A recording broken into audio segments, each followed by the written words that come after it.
Hmm? When citrulline is um, um,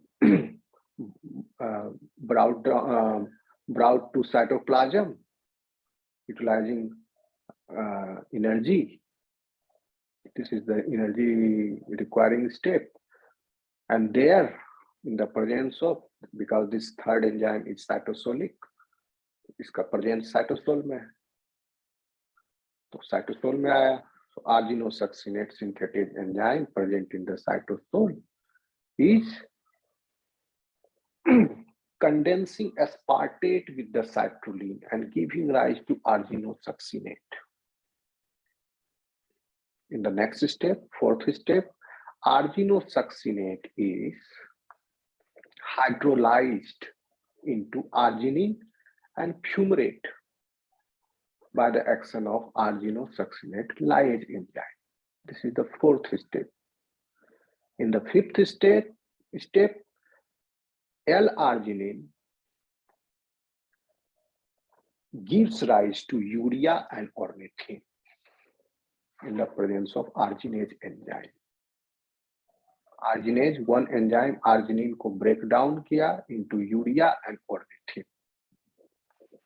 तो फिर जो ornithine जो consume हुआ यहाँ फिर से produce हो गया, and the cycle keeps on going. Understood?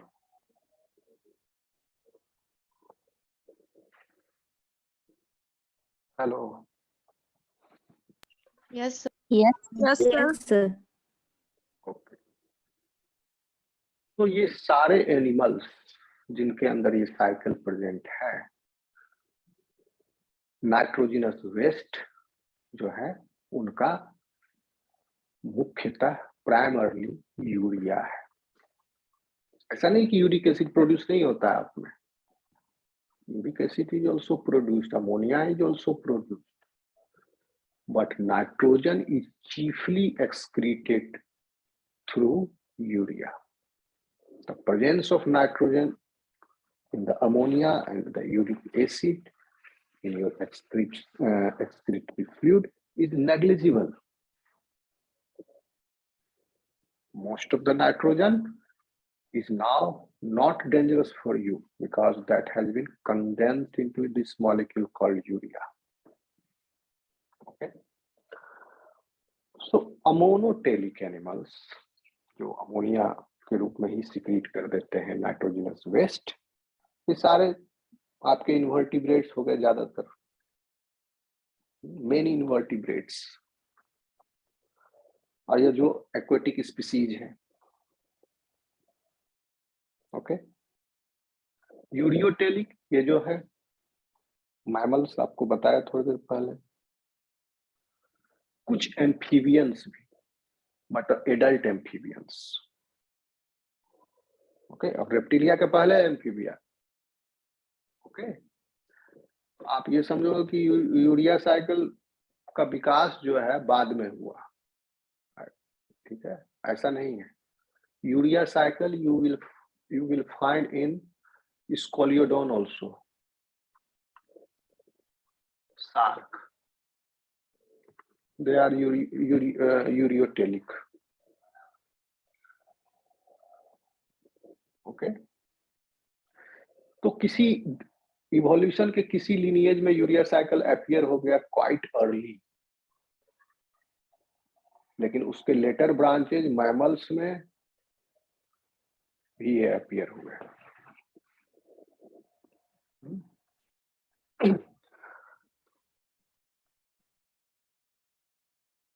Uric acid, अब देखिए इन्वर्टिब्रेट्स यूरिक एसिड प्रोड्यूस कर रहे हैं,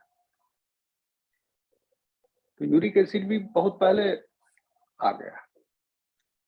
मीन्स द यूरिक एसिड, जैसे कि इंसेक्ट्स वो यूरिक एसिड प्रोड्यूस करते हैं, मोलस्क भी, लैंड स्नेल्स जो फ्रेश वाटर मोलस्क है, they are also uricotelic, uric acid produce करते हैं, बर्ड्स प्रोड्यूस करते हैं, रेप्टाइल्स प्रोड्यूस करते हैं uric acid. Okay, uric acid में 4 नाइट्रोजन होते हैं, यूरिया में 2 नाइट्रोजन है, यूरिक एसिड में 4 नाइट्रोजन होता है। ठीक है, इसीलिए थोड़ा सा यूरिक एसिड प्रोड्यूस कर देने से ज्यादा नाइट्रोजनस वेस्ट निकल जाता है। ओके, तो ओवरऑल ये तो हो गई साइड की बातें। अभी इसको समराइज कर देते हैं। ओवरऑल दिस यूरिया साइकिल का पूरा इक्वेशन अगर आपको, क्योंकि ये आपको लिखना पड़ेगा, अगर एग्जाम में आएगा तो ये नहीं लिख बनाओगे, हालांकि ये अगर सवाल पर निर्भर करता है कैसा सवाल है। ओके, अगर यूरिया साइकिल आया तो ये बना दोगे और फिर लिखने की कोई जरूरत नहीं, यूरिया साइकिल बना दे, लेकिन ये फॉर्मूला जो है आपको लिखना पड़ेगा, ये फॉर्मूला भी साथ ही साथ फोटो के साथ, because that is the net reaction of this overall chemical reaction. इसको क्या बोलेंगे? ओवरऑल केमिकल रिएक्शन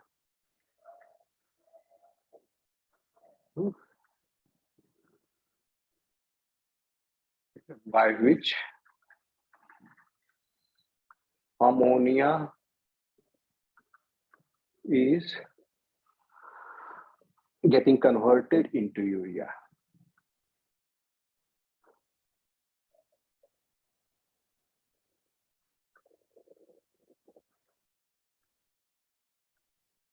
क्या होगा ओवरऑल रिएक्शन? इतना पूरा आपको बताया, आप देखते जाइए क्या क्या हुआ।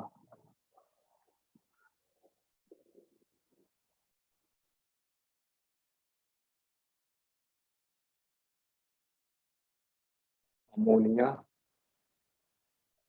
लगा, इसको हम केमिकली बैलेंस कर रहे हैं। जैसे कि ये पूरा रिएक्शन मान लिया जाए कि लिविंग सिस्टम में ना हो करके किसी कांच की परख नली में हुआ हो तब। ओके, तो वही आसान तरीका है बैलेंस करने का। तो हम यहाँ पर अमोनिया को जो उसका रियल फॉर्मूला है वही लिखेंगे, NH3।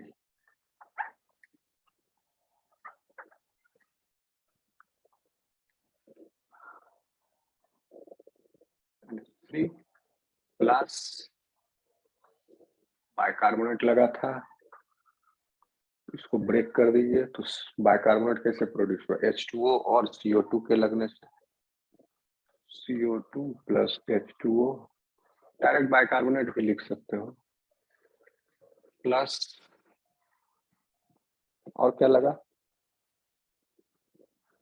हो गया ATP लगा, ठीक, प्लस ATP।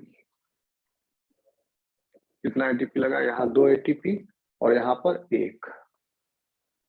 3 ATP।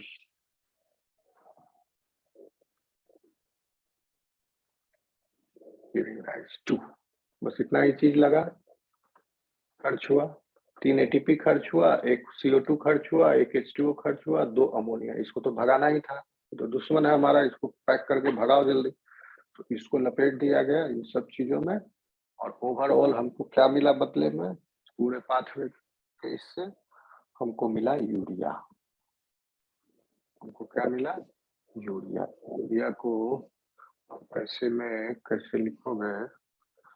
या तो आप डायरेक्ट सिर्फ यूरिया लिख दो, ठीक है, वो ज्यादा बेटर है, but let me right I can H2N, एक अमोनिया ग्रुप हो गया, and 1 carbonyl carbon, double one oxygen, right? In the second ammonia, NH2, this is urea, इसको ब्रैकेट में यूरिया भी लिख लो, प्लस काम का चीज है। अब आपको लग रहा होगा यूरिया कितना काम का चीज, क्योंकि इस विनाशक शत्रु से 2 को जोड़ करके एक बहुत ही कम, इसके ये भी है नुकसानदेह हमारे लिए यूरिया की, अगर ब्लड में यूरिया एक लेवल से ज्यादा बढ़ जाए तो उसका नुकसान है, that will damage the kidney, लेकिन बहुत कम हो गया इसके मुकाबले में। तो यूरिया प्लस ये 3 ATP टूटा तो 3 ADP भी मिलेगा, प्लस नहीं नहीं नहीं, यहाँ पर 3 एडीपी कहाँ से रहेगा, क्योंकि एक एएमपी मिल रहा है, 2 एडीपी मिल रहा है, तो इसको थोड़ा करेक्ट कर लो, इसको 2 रख दो, 2 ADP plus 1 AMP plus 1 AMP plus, क्योंकि इसका भी जिक्र करना होगा, इनऑर्गेनिक फॉस्फेट। कितना इनऑर्गेनिक फॉस्फेट निकला, 1 यहाँ निकला और 2 यहाँ निकले, और कहीं निकला इनऑर्गेनिक फॉस्फेट, एक और निकलेगा कहीं, क्योंकि बैलेंस यहाँ पर निकला। हाँ देखो, इस स्टेप पर ये वाला इनऑर्गेनिक फॉस्फेट गया, यहाँ पर एक निकालना भूल गए, इनऑर्गेनिक फॉस्फेट निकला, कार्बोमाइल ग्रुप ऑर्निथिन से जुड़ा, साइक्लोलिन बन गया, बदले में इनऑर्गेनिक फॉस्फेट बाहर निकला, तो 1 2 और यहाँ पायरोफॉस्फेट है, इनऑर्गेनिक पायरोफॉस्फेट जिसमें 2 है, तो 1 2 और 2 4 आपका हो गया phosphate group, inorganic phosphate. So this is your total reaction, overall reaction, chemical reaction by which ammonia is getting produced. और इसी पूरे ओवरऑल रिएक्शन में ये पांचों स्टेप समाहित हो गए, और इन पांचों स्टेप्स के पांचों एंजाइम्स 1 से लेके 2 से लेके पूरा लिख सकते हो, ये पांचों एंजाइम 1 से लेके 5 तक इन्वॉल्व है। एंजाइम तो कंज्यूम नहीं हुआ रिएक्शन में, वो after the reaction enzyme is remain, so वो that cannot become part of the this reaction. Enzyme क्या कर रहे हैं, इस रिएक्शन को होने में मदद कर रहे हैं। एंजाइम्स बेसिकली क्या करते हैं, रिएक्शन को फास्ट कर देते हैं, एक्टिवेशन एनर्जी, एक्टिवेशन बैरियर को कम कर देता है एंजाइम, जिससे कि रिएक्शन फास्ट गति से हो जाता है। ठीक है, एंजाइम यही करता है। तो अगर एंजाइम ना हो तो ये रिएक्शन कंप्लीट ही नहीं होगा। फास्ट तो छोड़ो, वहाँ रिएक्शन की गति 0 रहेगी, क्योंकि एक्टिवेशन बैरियर एंजाइम काइनेटिक्स पर हो गया आप जब, तो आप देखोगे वहाँ एक्टिव एनर्जी एक्टिवेशन बैरियर होती है, enzyme decreases that barrier, so the reaction happens easily and speedily.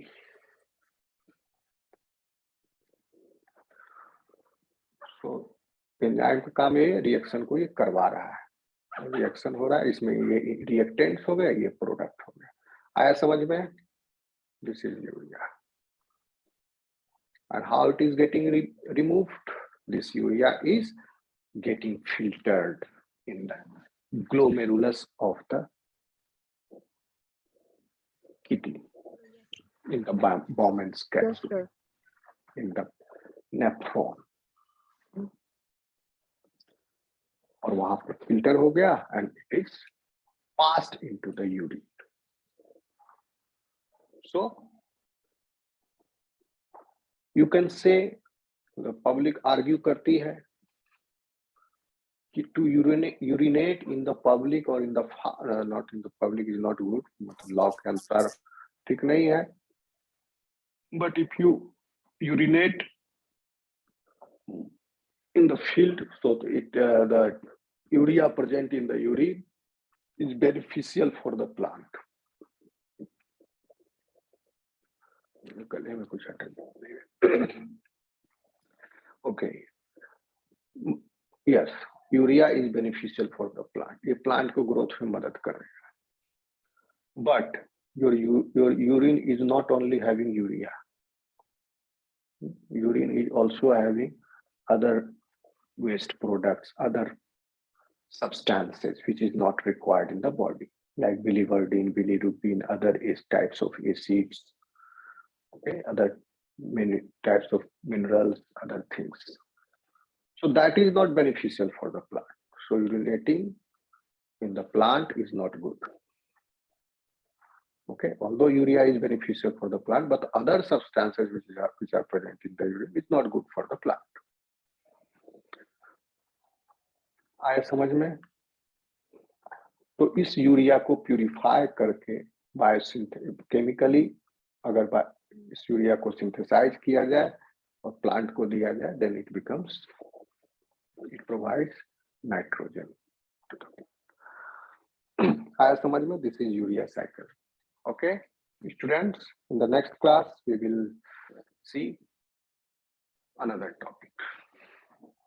Any problem anywhere? Anyone? No, sir.